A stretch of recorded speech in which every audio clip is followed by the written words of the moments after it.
Welcome to episode 251 of the Fabulously Keto podcast. And today I'm joined by Kim Howerton, a friend of Louise Reynolds. And when we first launched the podcast, Louise asked Kim to come on. But because Kim's on the west coast of America, I was in London and Louise was in Thailand, we just couldn't make it fit the times. And so we never ended up recording. And and then I managed to connect with Kim recently and we finally made it to record a podcast. Kim shares a powerful journey from childhood binge eating and metabolic dysfunction through to rebuilding her health through knowledge, self advocacy. And with Dr. Ken Berry, she is a co author of a book that gives us deep understanding of blood labs. Here's Kim's bio.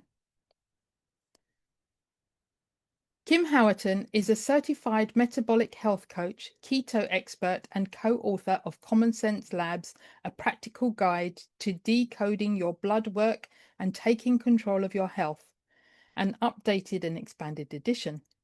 Her motivation to become a health coach was fueled by her own experience of ill health, which included polycystic ovarian condition, binge eating disorder, major depressive disorder, hyperthyroidism, obesity, metabolic dysfunction, gastritis, IBS, and autoimmune disease. As age 40 loomed, she knew she needed to get serious about her health, and over the next several years, she devoted herself to getting educated about what it means to become and remain a healthy human. After transforming herself into a person in good health, she knew that nothing mattered more than sharing what she'd learned with others who felt similarly hopeless. She teaches her clients that relentless self-advocacy and self-improvement can turn the tide on the myriad health conditions plaguing society. So let's go and hear from Kim. Welcome, Kim, to the Fabulously Keto podcast. It's fabulous to have you with us today. Thanks so much for having me. It's been a long time in the making because I know Louise reached out to you back in 2020 or 2021.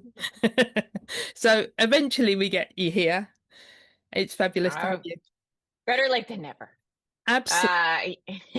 Uh, hopefully. Anyway. I am sure it will be. I feel like I know you because I've listened to lots of your podcasts and followed you in my early days. So yeah, really good that you're here. I'm glad to be here. So why don't we start with your journey? Because I know it's been quite a tumultuous journey starting from a young age. And Sure. Okay, you want the whole journey? All right, yeah, I can do go for that. it. Whatever you feel Go like, way whatever back. you want to share. Sure. So I joke that the last, like the only time I was thin was as I was a very skinny baby. When I was born, I was like 21 inches and 6 pounds. So I was a skinny baby, but that was about it. I ended up basically having really early puberty. I was tall for my age. I looked at least 2 years older than the kids that were my age for a lot of my childhood. And so so I kind of hit, so I was not like super obese, but I was just a big kid with more body fat than was sort of probably appropriate, and ended up basically struggling with my weight from, well, the struggle really started when I was in third grade and started experiencing significant depression issues. And so it went from just a kid who liked to steal the cookies from the cabinet because cookies are delicious to like a kid who was self-medicating with food. And that was about in the third grade. And so from that point forward, my journey was very much about a fight with my weight, being very conscious of being overweight, being very unhappy with being overweight, but also being a binge eater and someone dealing with binge eating disorder for my early, I guess now they call them tweens, but from the time puberty kind of onset until my 40s. So I constantly struggled, constantly felt really devastated by my inability to self-manage my eating and my reliance on binge eating as a form of self-mood management, despite, therapy and interventions and all sorts of things. So, and my health was really not great. I had a lot of health problems. I had PCOS, I had gastrointestinal issues, I had hypothyroidism, which went undiagnosed for many decades.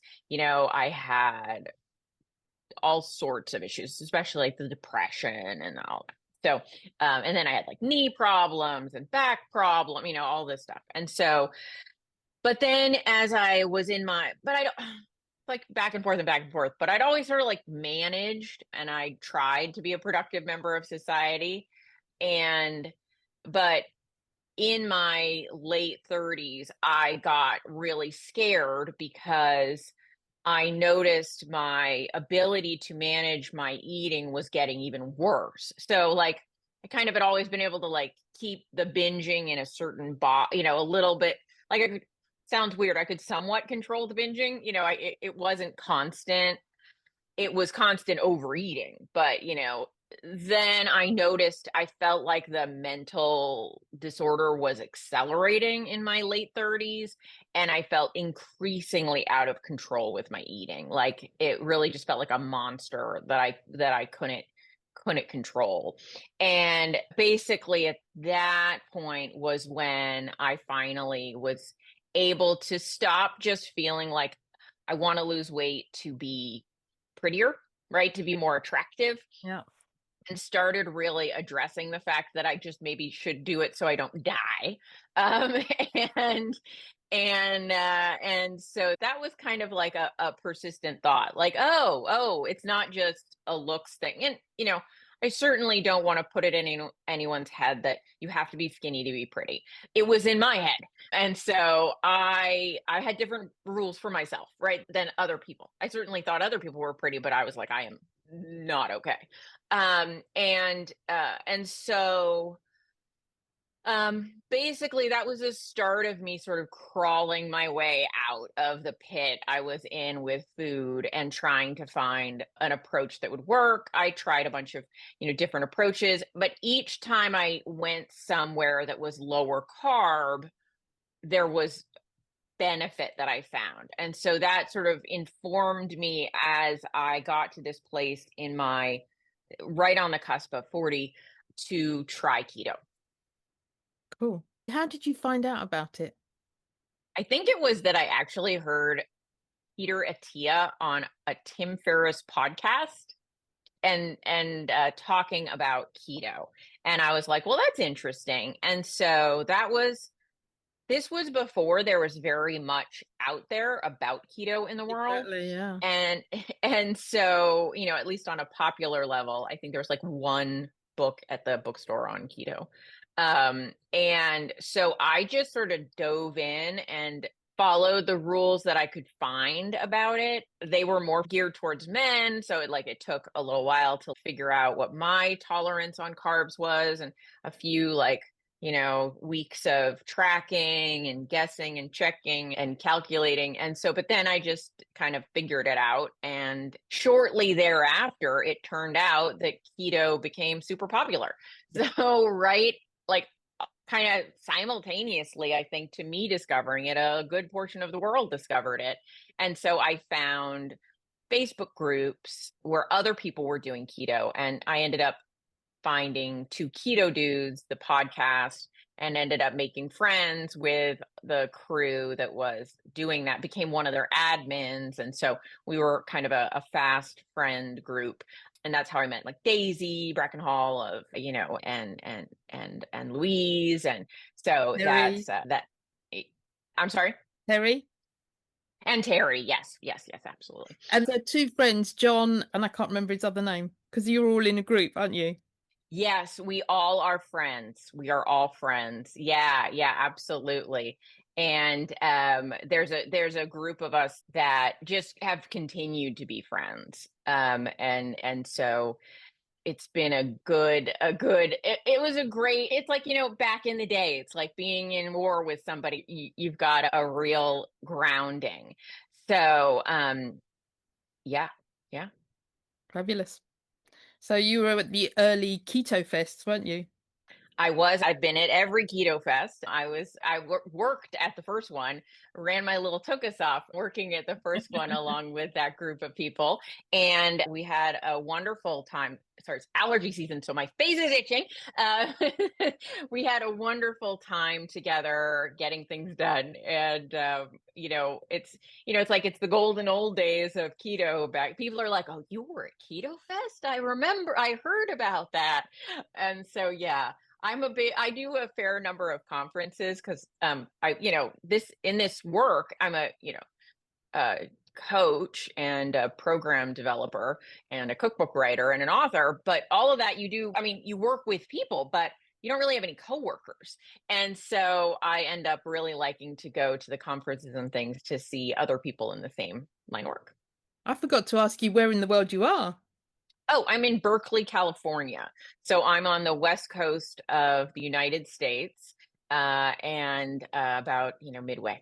And are you going to, it's not called Low Carb USA anymore, in a few weeks' time? The Oh, in San Diego. Yeah. Unfortunately, I can't. My family all gets together in August for a like a family vacation. We've been doing it since I was born.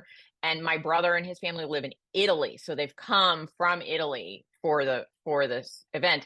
And so it's the same time period. Otherwise, I would totally go. Yeah, that sounds amazing, but yeah, it's too far for me to go. Yeah, yeah. I will be at an event in Dixon, which is in Tennessee, in mid-September. So that's the next thing I'm going to. Excellent. Is that with Ken Berry? Yeah. Ken and Nisha Berry are going to be there, and I'll be there. I'm just coming. Actually, I spoke there last year. This year, I'm just coming because, well, honestly, Ken Berry, Nisha Berry, me, and Alyssa Rogers all need to get together to talk about some things. And so I was like, well, why don't we just get together then? Perfect. Excellent. Yeah. So Yeah. you and Ken have written a book together. I have it right here. Common Sense Labs. Has it released yet? No, it The is end going of to be August. available August 26th. You can buy it now online and then it'll ship. And I find it like arrives on the day it's released usually, or at least very close to that. Yeah, excellent. You kindly sent me the book and I have been reading it. Nice. And I think I'm about halfway through, and I think Yeah. it's going to be a brilliant book for most people because I think, you tell us about it, and then, yeah. Sure, sure. So, I mean, one of the nice things, so what I'll let's see. So a couple of years ago, Ken and I were like, people don't understand their blood labs, right? And so we sat down and we worked out, this basically pamphlet, right, on what do people need to know about blood labs? Like, what does this lab actually test? And what is that? And so we put this out, and it was just a very short, but to the point kind of pamphlet. And then over the years, we found people had additional questions, as they will, right? And so then we incorporated those additional deeper questions to make, obviously, a book, as I call it, as opposed to a little book. And so in this one, we do the same thing. So in the original one, it was like, hey, these are the annual labs you should get. So we do that in the updated version as well, but we also expand into, what are the top 10 causes of death and how could blood labs help you be more prepared to apply the right prevention? What are the top reasons people don't feel well as they're aging, right? We talk about menopause. We talk about other hormonal issues. We talk about thyroid issues, which is a hormone, but we talk about the things that most commonly arise and the most common systemic reasons that people were coming into Dr. Berry's clinic and needing some type of help, and things that blood labs could help them look at. Yeah. Yeah, I think it's going to be, well, I think it's fabulous for anybody that's I hope people like it. Yeah, because you go and have your blood tests, or lots of people. I mean, I know a Sure. lot now than I did Right. You're in the years you're ago. in the Yeah. in the world. Yeah. Yeah. But you go and you have your labs tested, or the doctors run something, and then you look at it. Most doctors don't even give it to you. Here in the UK, it's very different because Mm, we don't pay them directly, right. they get it from the government. So they don't even give you your test Mm, results. They just phone you up and say, or you phone them up and they just say, oh, yeah, it's all fine. Or you need to speak to a doctor if something's out of range. right. But Right. what's out of range isn't necessarily out of range for a normal human being. And Right, right. Out of range is based on, for a most sick labs, is population. based on a sick population. So, do you want to be average? Do you want to be the average? Like, hey, do you want to have the health of the average American? Most Americans, I think, would rightfully say no. Yeah, 93% of them are unhealthy. You don't want that. Yeah, So yeah, yeah, um, and I think that people forget that what's normal for doctors, what's a normal range, isn't normal. It's based on the population that go to the doctors and get their labs tested, which is yeah, usually sick people. So yeah. I think people need to bear that in mind. So having something that you can reference and look and say, ah, okay, maybe out of range, but it looks okay to me, or the opposite of they tell you it's okay and actually it isn't. So I think having Right. something that you can reference is going to be fabulous. Yeah, absolutely. I appreciate that. And yeah, that was a big part of why this came about because for some markers, yeah, it is true. Some markers, if you're just in the normal range, you're fine. But there are quite a few markers where the average range, they call it the reference range often, includes like levels of that test that mean you probably have some problem, right? So as an example, like GGT. GGT is a marker that it can indicate metabolic issues, but also heart or liver, right? And so we're looking at, where those levels come and what that level, where would a clinician start to be concerned? And a good clinician would be concerned at a number that is still within that reference range, right? And so you if that clinician, if that doctor that you're going to, say you're getting your labs done from your GP, your general practitioner, your PCP, they may not be up on all the latest research on, where should that doctor be. They're something called decision limits. So decision limits are a term that mean in our industry, right? Like in our specialty, within these ranges, we're going to do something, we're going to act, we're going to make a decision. However, those decision limits might only be really understood in a specialty. And so if your general practitioner gets your labs done, sees, well, okay, the GGT is within this bell curve, it's within the range, so it's not getting flagged because it's normal, it's average. Whereas maybe if you were seeing a specialist, they might realize, oh, that's higher than we want to see, and so that becomes problematic. Yeah. And I just think we are our best advocates for our health. And Yeah. therefore, if, even if you're going to go to the doctor, and my listeners will know that I'm not really into doctors and I avoid them at all costs. Um, but even if you are, it is helpful to know your what that is for you and compare that from one year to the next to see Totally. what the change is. Because I think also people think, oh, I've got that result, but that's on that day at that time, depending on whether you Completely. fasted before or not, because nowadays they don't tell you to fast beforehand, even though it would be a good thing to do.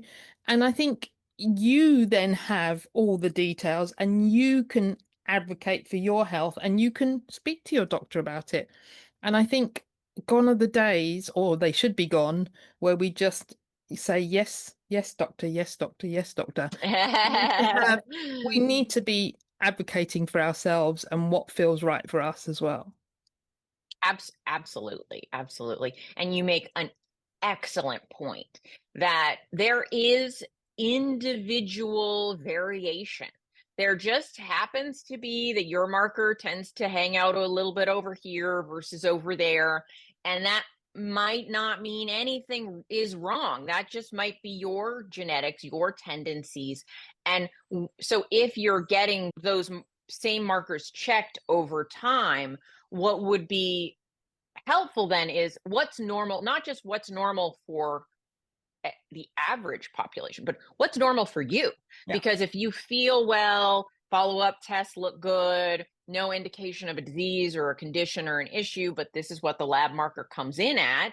Well, 10 years later, when that marker is now somewhere else, what's going on there? Why did it change? Even if that change was that it went from what's considered out of range to in range, but what's making that switch? Yeah. Yeah. Yeah. And so was going to go back and ask you Yeah, how I'm going to jump around a bit. I can feel it. right. How did you I come? have that effect on people. No, it's me. My head goes all over the place. How did you get to be a keto coach, health coach? What? Well, to be perfectly honest, I was a coach before I came to keto. I was a life coach. So I was Okay. already used to coaching. The thing that led me to become a life coach was actually in part that, like, I was very unhappy being overweight. And I at some point said, well, I can't spend my life this unhappy. And I need to get my ish together so that, even if I don't love my body, I can love most of the stuff that's going on in my life. How do I find some happiness and peace? And I've come to really believe that you can't leave any part of yourself behind. So I don't really believe in, like, oh, it's okay except for this stuff over here. Like, you have to deal with everything. Not to say you have to be perfect to find happiness, but you can't leave any part out. And but I had a long history with coaching. And so I was used to talking to people. I was also a teacher. I was used to educating people. So it was kind of a pretty good fit for then taking those skills into keto. And because when I started doing keto, there was nobody talking about keto, it was just gaining popularity. I felt like more of us need to be talking about it. And so I just kind of dove in to applying the skills I had to this new topic. And I will say, like, not so much with the coaching, but I was new to the keto world and I was learning and talking about it. And I can look back on some of the things I thought early in my coaching days. And I'm like, well, that was wrong, because it's evolving and we're all evolving. And so, that's being human. Yeah. But I definitely have shifted throughout my journey. Yeah. And we all do. Right. Where are you now? Where do you sit now on the scale of low carb to carnivore? Well, I think for myself is one thing, and then for my clients is something else. What I advocate for is finding the right diet for you. Yeah. I think all of us have, I think all of us have a location on the spectrum of eating where we feel the best and we function the best and our life works, right? Like Ben Bickman talks a lot about the fact that, when he's on his own, he eats almost carnivore, but he has children. And when it's dinner with the children, he eats more freely because the kids maybe made muffins and he's not going to say no, right? And so there is a lot that goes into what the right approach is for you. And so I've spent a lot of time as a strict keto person, under 20 grams total carbs. Then I spent time as a moderate to high protein ketoer. Then I've spent time carnivore. I've spent time, I'm thinking about like any extremes. Carnivore is probably what I would say most people would say like the most extreme. I Yep. did that for 6 months. And then I looked at actually reintroducing some carb sources in my diet and heading more towards a low carb, high protein approach. Yep. And so that is how I eat now. When you say Um, high uh, protein, what do you mean by high protein? How high? well, how high? Good question. I more consider it moderate in my world, but I would say, or, appropriate. I eat approximately 1.6 grams per kilogram of reference body weight. So, but mainly just not to be too dogmatic, I just try and make sure I'm always over about 120 grams. And if I want more, I can have more. So I don't consider it high in my world, but it is high compared to the average woman. Yeah, yeah. No, And because so, Angela Stanton talks about yeah.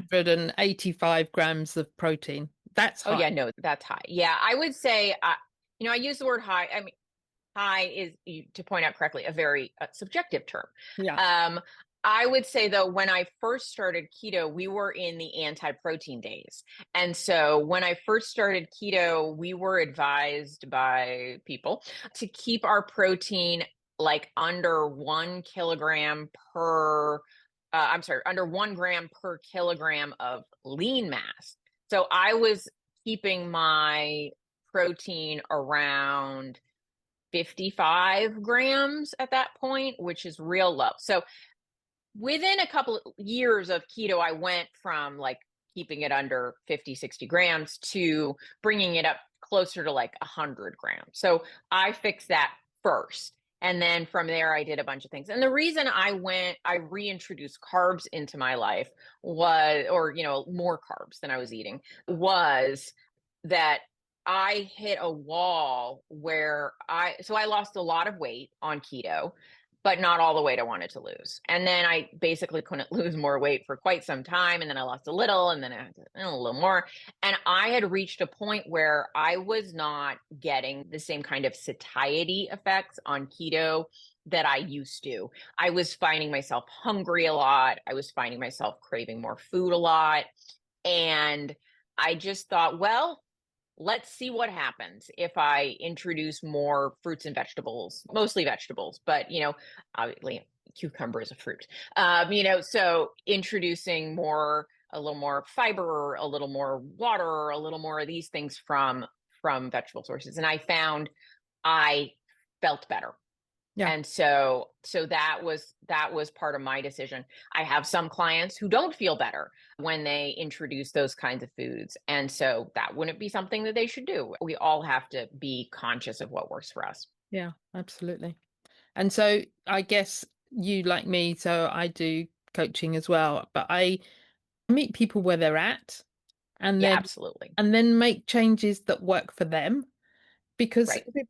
everybody's different and everybody, I sort of jumped in at the beginning. No, I didn't jump in.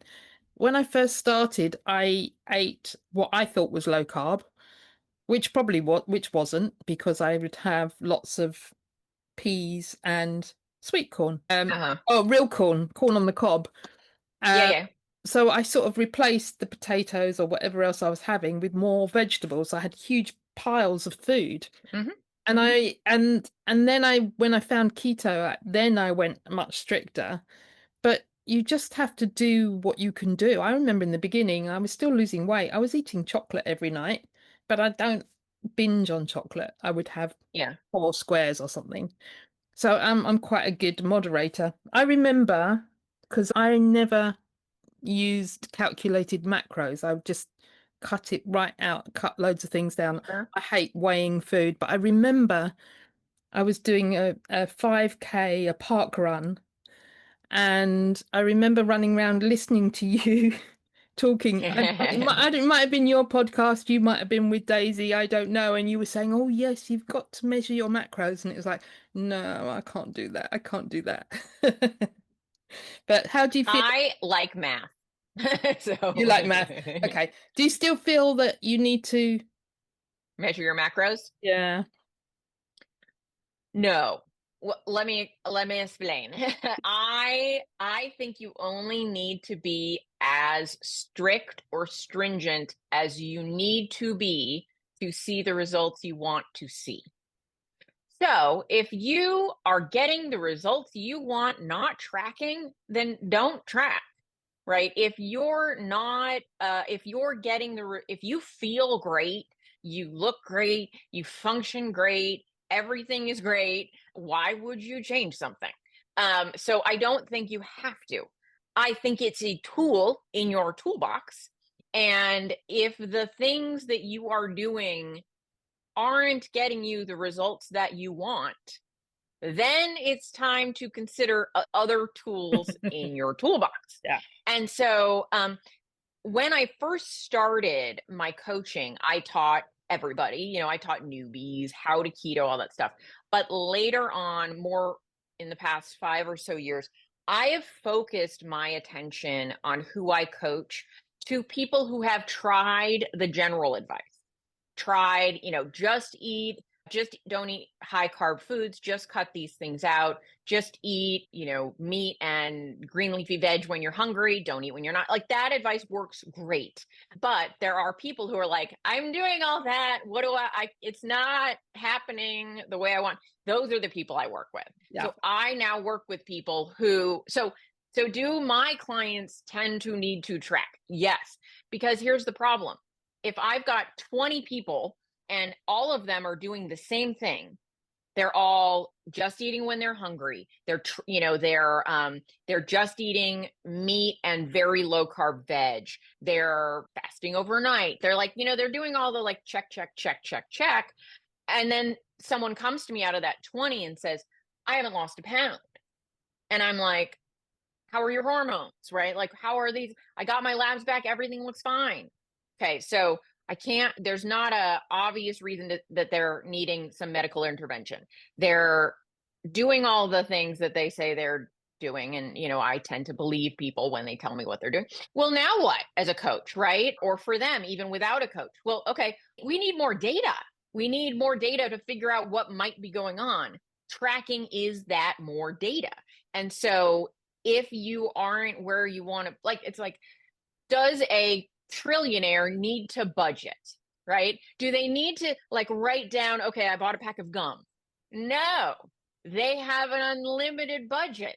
There's no reason. Their accountant probably does it for their taxes, but you know what I mean? Like for them to know if they can buy something, they don't need to know what they spent last week, right? But if somebody is like very close to, not being able to pay their rent, they better be keeping track of what they're spending every day.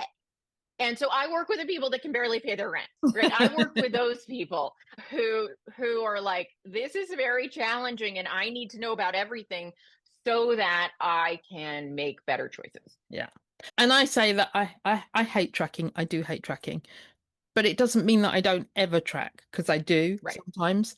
And if something isn't working for me, exactly like you said, I will plug everything in. In fact, I did it the other day because the problem I'm having at the moment is I haven't been 100% committed. So that's Mhm. something that I need to deal with. But also, I was thinking, well, am I eating enough? Am I not eating enough? I'm not hungry, but is it enough food? And when I put it all in, it's like, yeah, that's enough, maybe too much. So, Yeah, well, so I'm just saying that for the listeners, that just sure. because I'm not into tracking and I don't enjoy tracking, it doesn't mean I don't do it, because I will occasionally. And even with my clients, whilst I don't push on them to track, I will say track for 3 days and see what's going on. And then you can know whether little things are creeping in that shouldn't be there. Yeah, absolutely. I read a recent study. I don't have the link to it because I just read it in passing, but I should pull that up some point. They found that tracking for 3 days a week was not quite as effective as tracking every day, but fairly significantly effective. It was certainly most of the way there. So even tracking somewhat can be beneficial because we're creatures of habit. So we probably eat the same way most days. And so by tracking some days, obviously some of us are sneaky. I know this because I am sneaky. You want to make sure you're not just tracking your good days, Yeah, but track an average day. yeah. And I think when you do track, you tend to be more aware of what you're eating and drinking. Mm-hmm. And so Mm-hmm. that might stop you eating something that you might just have. So my little go-to thing is I'll open the fridge and I'll see some sugar snaps there and I'll grab a few. And yes, it's a veg and yes, it's fine. But how many am I actually eating? I have no idea because I pick up a Right. few and then I'll walk away and think, I'll just have a few more. So if you don't track that, you don't necessarily know. Right. And I go one step further, actually, which is I plan my eating for the day before the day starts. Yeah. So I know what I'm having for breakfast, lunch, and dinner. If I need more, like if I'm hungry randomly, it's not like I'm like, no, I can't do it. But I kind of have a policy of not snacking. So I want to make sure that I plan a good day. It just quiets. I'm a binge eater. I'm a food addict. If I give myself the permission to just graze, it's going to go real wrong. So I keep some control over my day. Like I've lost over 130 pounds. So to maintain that is very important to me. Yeah. That's fabulous. Fabulous weight loss. Yeah. Thank you. So let's go back to the book. One of the Sure. things that I read was about HRT and the conflicts that people have around whether they should take it or they shouldn't take it. And Yeah. um, can you address some of that? Sure. HRT or hormonal replacement therapy, which is now sometimes you'll see as hormone replacement therapy or bioidentical hormone replacement therapy, might all be different terms they use. So I am 49 this summer. And so I remember when my mom was in menopause or was just entering menopause, which was in the 90s, which was right when the Women's Health Initiative trial on hormone replacement therapy came out. And that's the big bugaboo in the system. So basically, in the history of womanhood, it was starting in like the 1950s and 60s, I think, really the 60s, that you started being able to get estrogen therapy after menopause. So, for those not yet in menopause, as you approach the age of menopause, your estrogen levels just tank, and also progesterone goes down, testosterone goes down as well, more gradually, but also. And those are your primary sex hormones, certainly the primary sex hormones you feel the effects of. And so, what happened in that Women's Health Initiative trial was basically, in my opinion, and the opinion of many, many other people who've studied it, horrific. The man, Jacques Rousseau, not the philosopher, spelled differently, was the doctor in charge. And he basically seems to have had an agenda. And his agenda was that he thought that so many people shouldn't be taking hormone replacement therapy. Ended the trial early, surprisingly. So there were a bunch of doctors on this trial. He basically pulled rank. I think three of the doctors and him called a press conference, said, "We cannot continue. This is not safe. Women's lives are being put at risk." And all the other doctors were like, "What? What are you doing?" They were told this was happening and told, "Well, if you'd like to respond, you have like 12 hours to and they did. They worked all night to do, and they were like, "Sorry, too late. We're going to press." And so we're not even allowed to dissent. And it there was a finding that breast cancer increased in some of the population that was on the hormone replacement therapy. But when you dug into the numbers to understand them, it was not a statistically significant effect. And it was a temporary effect, which meant it didn't persist. So it just was a little spike due to a number of factors. Some of those factors included the fact that they were not using hormonal therapy correctly. It's somewhat understandable why this happened, in that what they were trying to do was a double blind study, right? So they were trying to say, they put two different groups, or there were more than two, but for simplicity's sake, I'll just say there were two groups on, one was getting a placebo, one was getting this combination of estrogen, progesterone. They also had just an estrogen group as well. But the estrogen, progesterone combo was, they were like, oh, those people seem to have a little more breast cancer at year 1, I believe, right? And so, but what they had done is they've got these 2 groups, and they're like, well, we can't double blind this study, that meaning you don't know which leg you're in if you're symptomatic, right? So they chose instead to use women who had been out of menopause already for 10 years. Okay. And so they were much older than you would normally start hormone replacement therapy. And they had been without these hormones for a number of years.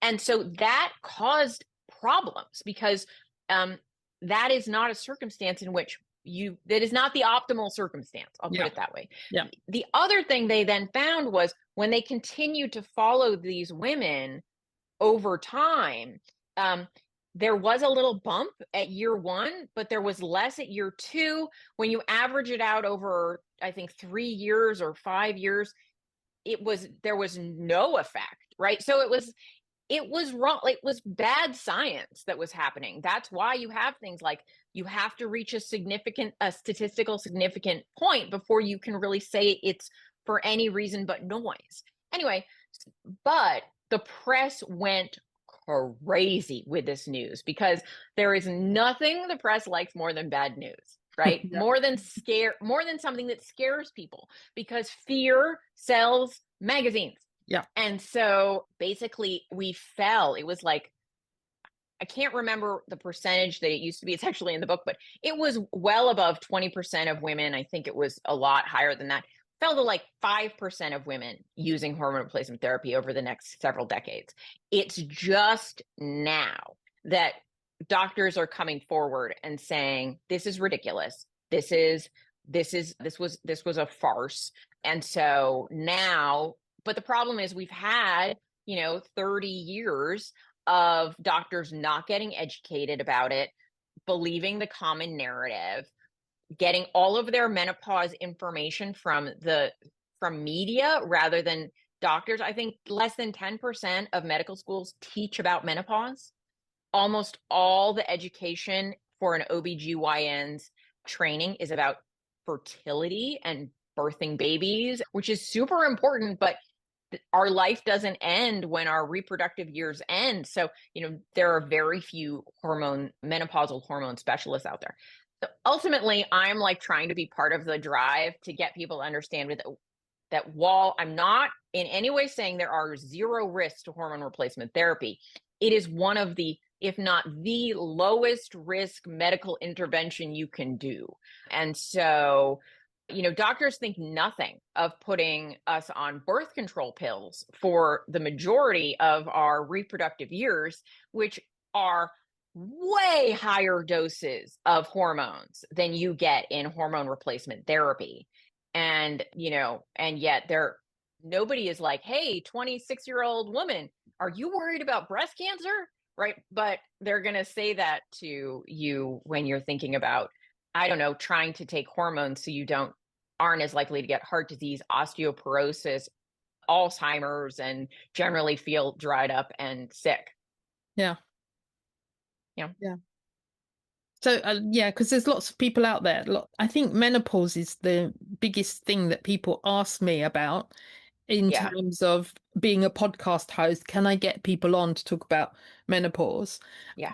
And so I think that's really interesting for people that are listening now to understand that it's not all bad news, I guess. No. And I will say, so there's a book called Estrogen Matters by Carol. Oh, I forgot Carol's last name. She's great. And Avram, well, I can only remember the first, Avram Bloom. And he is actually a cancer doctor. He specializes in breast cancer. And so Estrogen Matters is a book about that WHI experience and what happened there. So if what I said sounds interesting, I like a good whodunit, that's a good book for people to read. And then Mary Claire Haver is a doctor, and Kelly Caperson is a urologist. And both of those people are great with information about perimenopause and menopause. Yeah. But I think once But you, I'm on hormone replacement therapy, and it's the best thing. It's the best thing. I'm so happy I'm on it.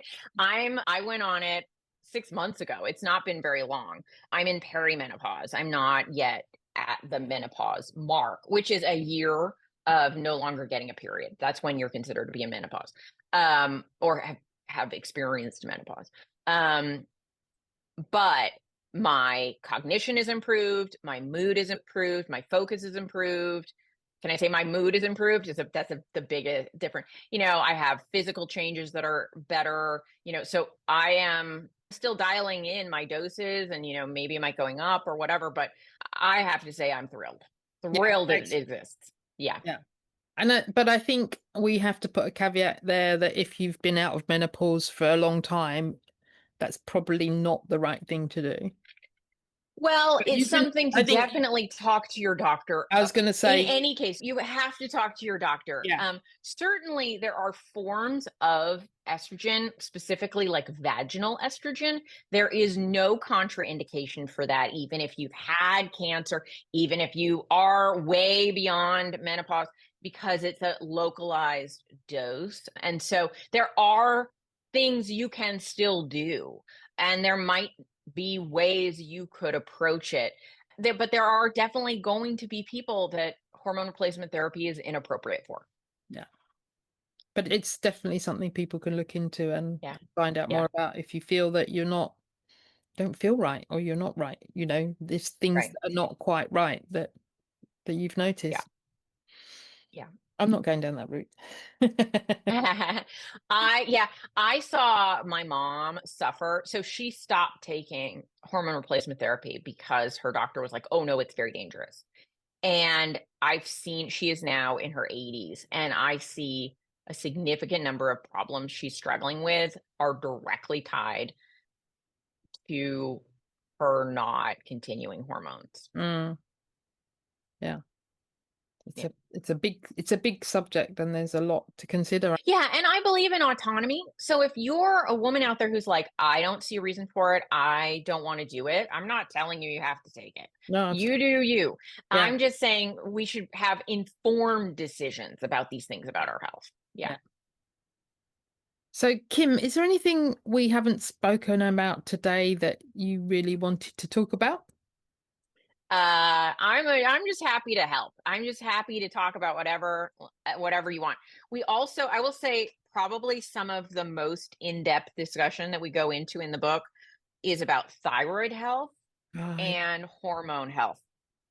Not coincidentally, two things I struggle with. You, you get what you get when somebody writes a book about themselves. But we also do talk about long-term health things. We talk about heart disease. We talk about cholesterol testing. We talk about body composition. We talk about BMI versus other measurements to see, how do you age well? We talk about retaining good cognition. So I think all of those things were important to us to include in this edition because we're all getting older. The Yeah. alternative is not better, right? No, no. Getting older. I'd So rather we're get older all than not. hopefully getting older, but there are things that we start to worry about that we didn't worry about when we were younger. And so, I'm entering that time period as well. Dr. Barry and I are similarly aged. He's got a few years on me. Yeah. And we both are very concerned about people in our generation making sure that we have a better experience as we age than maybe our parents are having. Yeah. Fabulous. I Yeah. haven't got to the thyroid bit yet, I don't think. Oh yeah. Yeah. We did that in the first book too, but people have a lot of questions about thyroid. And so we wanted to make sure that people understood what was what. Yeah. Yeah, that's really good. And I think it's one of the things that quite often go very undiagnosed or Absolutely. they don't do Underdiagnosed. Yeah. the right testing to actually know what's going on. I mean, I Yeah, remember absolutely. here that I asked, they do TSH, but I asked for the other hormones and they just wouldn't do it. And I ended up having to pay privately and get it done. So yeah, but it's quite expensive to do that. So, yeah, Yep. brilliant. So All right. people can, I guess, they can go on Amazon and pre-order the Yeah, book. you can pre-order on Amazon. It will also be available in bookstores once it's released. Actually, Kim, by the time this comes out, the book will be released. So Well, then go and buy it. it will be in bookstores. So, yeah, the book will be in bookstores and able to be ordered by a bookstore. So, even if you're like, I like to use my local bookstore and you can't find it on the shelves, ask them to order you a copy. They can get you one for sure. Fabulous. Yeah. How can people contact you, find you on social My media? website is kimhowerton.com, real simple. And you can find me on Instagram at Kim Howerton Health. I'm on Facebook as well. I still have my old title, which was the Ketonist, but you can find I broadened it because I wanted people to know I approach all things, but I still very much talk about keto, and I'm very much a supporter of it. Yeah, But my website's probably the best place to go, and then you can jump off from there to everything else. yeah. And you've got the links to your social media on your website. So I do. you do. I do. One stop shopping. So we're going to ask you to finish up with your 3 top tips. Okay. I knew and yet did not. All right. So let me talk about Yes, because you've been kind of talking for an hour. right, right. What are the three things I think are super important? I think the first one is know your goal, right? I think so often I came into this health journey thinking weight loss was the only thing I cared about. And it wasn't until I started to feel better that I actually realized, you know what? How I feel maybe matters more than what I weigh, but you're allowed to have more than one goal, but understand what your goals are, because you can only gauge better by, knowing what better means, right? What are you actually trying to improve? So I would say understand your goals. I would say that, and with that, set realistic goals. For me, what I always work on with my clients is, they'll come to me saying, I want X, right? I want weight loss. I want this. I want that. Whatever they want. They want X, right? And I'm like, all right, X will require Y. It requires a certain amount of effort, right? Effort to outcome. Yep. Are you going to expend this level of effort to get this level of outcome? You are allowed to decide. You, as a human, have that control to say, I'm willing to go here, but I'm not willing to go here, right? So get okay with what you're willing to give, right? Just like I could earn $1 zillion if I were willing to work, 100 hours a week at a job I hate for a corrupt company, like all these things, right? Like, yeah, if I were willing to do all these things, I could maybe make a ton more money. I am unwilling to do those things. Therefore, I have to be okay with that outcome. So, I mean, that was kind of an extreme example, but it's the same. I am only willing to work out 3 days a week. Okay, I'm not going to be Mrs. Olympia, right? So align your level of effort with what you're okay with. Yeah. And I, then the third thing, I, oh yeah, go ahead. I was just going to go back to the goal thing because Yeah. you said better, and you really need to measure better, Yeah. because what does better mean? I want to Yeah, be it's very I want to nebulous. be It's sort better. of like high protein. What does that actually mean? Yeah. Right? So really, I Yeah. think for people to really drill down and say, well, what is better for you? What does that look like? So there's an acronym, SMART goals, right? You create SMART goals. The first one is specific. Yeah. Yes, SMART, specific, right? Specific, measurable, attainable, right? Realistic, I'm bound. time. I was like, time, that's smart. So, right, that's how you set a goal, right? Yeah. And the third one I would say is, now I forgot the third one. Okay. So I was saying it linked. So the third one was going to be okay with the fact that we are all unique individuals. So you'll see this a lot. Like people will be like, what do you eat in a day? Right? I want to know what you eat. What do you do? We're all different. So what outcome you get from a certain amount of effort, it's not going to be the same as somebody else's. You can be like, well, but Judy works out 3 days a week. She's got a six pack and she, is, every, like, it has like 12% body fat. You're not Judy. And like, one of the things I had to get just real about is I did not win the genetic lottery of metabolisms. And we are all unique in that way. And so fair has no role in your health and weight loss outcomes. It is what it is. You are only competing with yourself. You are only comparing with yourself. You are only looking at your own results.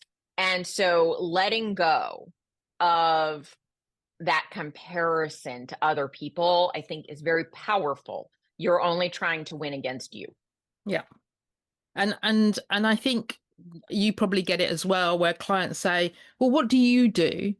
And Sure. and they have to, what I say is, what I do is not what you're expected to do, because I've been on this journey for 8 years, you've been on it for 10.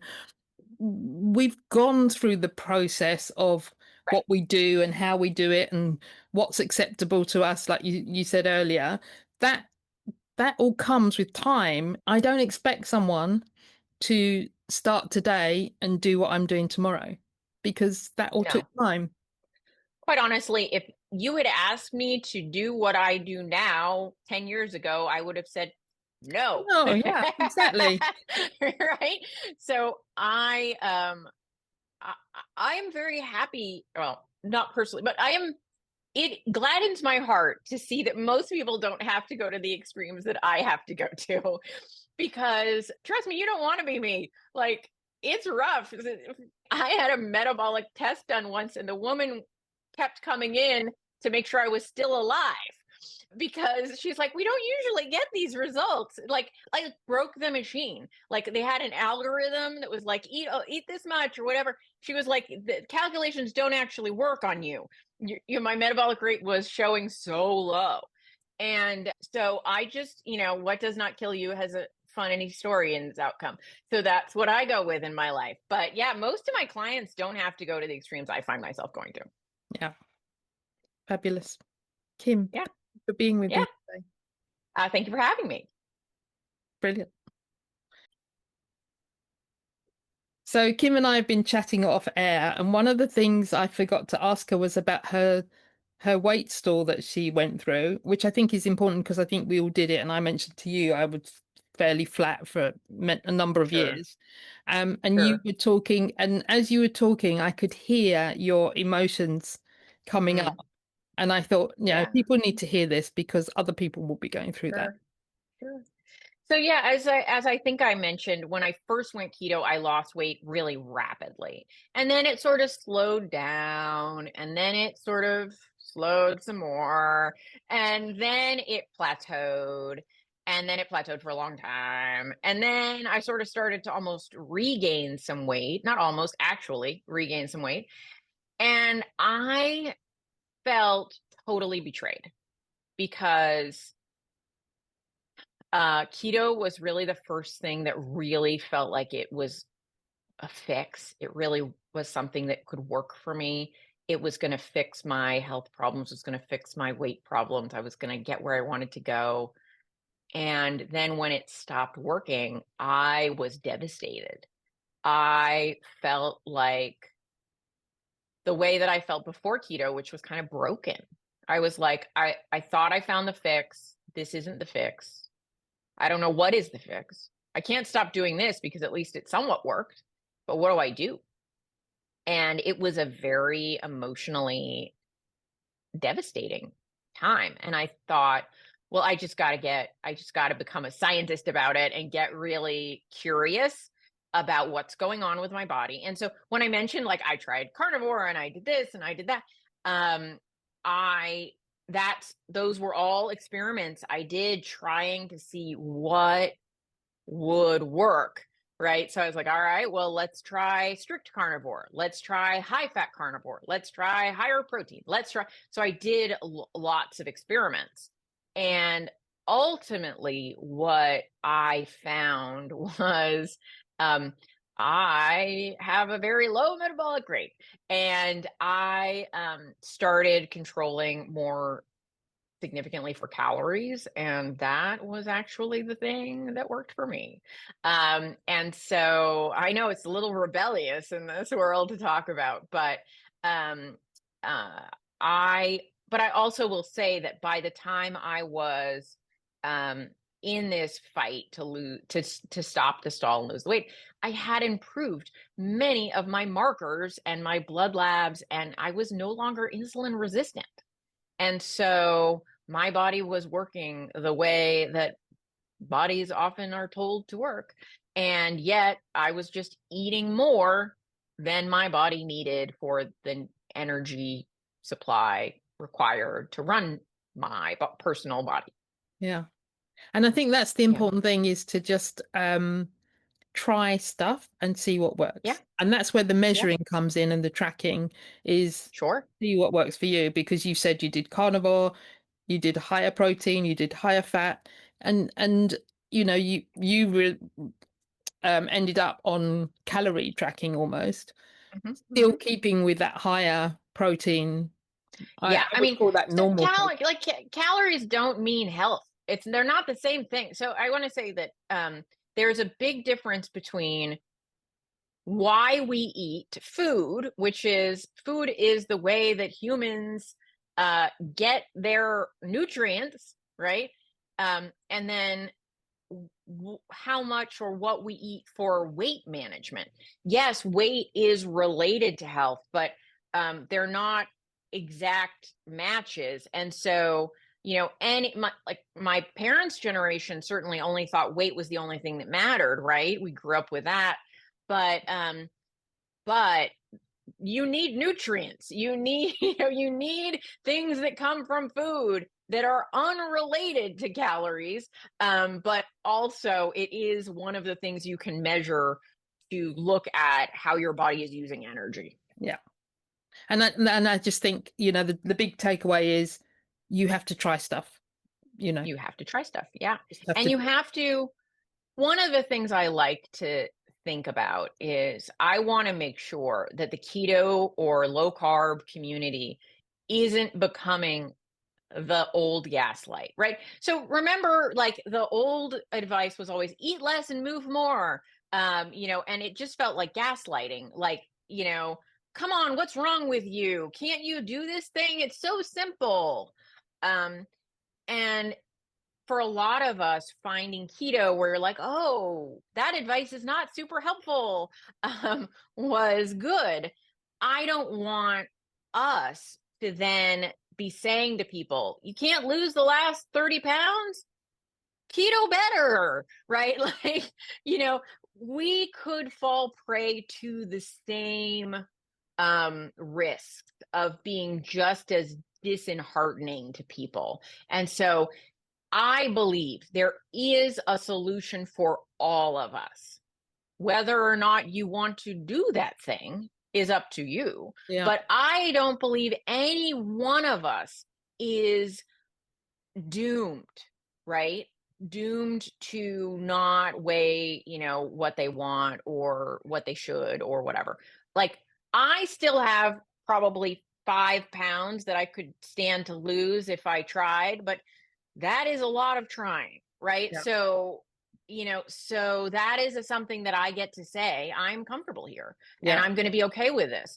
But ultimately, I want people to know, no, you are absolutely not destined to have to deal with being unchangeable.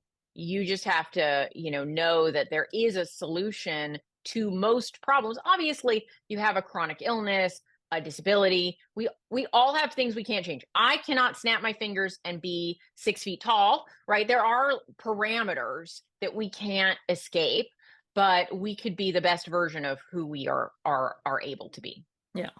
And I think with the calorie question, I mean, Yeah. you weren't saying I calorie counted and you ate a Mars bar and Oh something no, else, which is absolutely. Because completely a bag of I am, chips. So as I was you have saying, you to need make sure you get the right nutrients. Yeah. nutrients. Yeah. So it's not, Yes. yeah, for people listening, it's not just about calories. So calories might No, matter, absolutely not. but are you getting the right calories to nourish your body and Right. make it Yeah. able to For work properly? for sure. Calorie, it's sort of, it's like on your TV, it has more buttons than a volume button, right? If the only button you ever touch on your remote control is the volume button, you can't change the channel, you can't, turn it on off, right? Like that's not very helpful. And that's sort of like saying everything is calories. It's one of the buttons, Yeah. but it's not the whole thing. Yeah. And just test and try Yeah, um absolutely. and if it's working, do more of that. And if it's not working, try something else and all Right. things like that. And also know that mindset matters. And just because you feel a certain way, right? Like as I was talking earlier, I was like, oh, one of the risks might be here, right? Like you might feel body dysmorphia happens. So you might also need therapy, right? You might also need therapy to know, like, is what I feel appropriate for what I'm experiencing? And sometimes it's stuff that we need to deal with from our past. Yeah, very true. Yeah. Thank you Okay. for this You're welcome. bonus bit. Thank you. A little bonus bit. No problem. What a fabulous episode with Kim. I loved that she had to get to a point where weight and being prettier didn't matter. The key thing was not to die. And I think that's a very important point that we need to take on board, is that it's about our life and our quality of life. So it's no good living a long age if you're then going to be ill and going backwards and forwards to hospital and things like that. So having a good quality of life is really important. I would highly recommend Kim and Dr. Ken Berry's book, because I think it's so important to understand what your blood results mean, which ones are important, which ones are not, and how can you work that out when you're not comparing it to sick people. So all normal ranges or reference ranges are for sick people. So what if you're healthy? What does that mean? What's different? What should you be looking for? So I think this book should be in everyone's hands, and you should be getting hold of a copy and keeping it at hand for when you have blood tests, or maybe you even want to instigate having blood tests. As Kim said, nobody wants the health of an average American. We definitely want to be aiming for higher. So to get the show notes of this podcast, go to fabulouslyketo.com/podcast/251.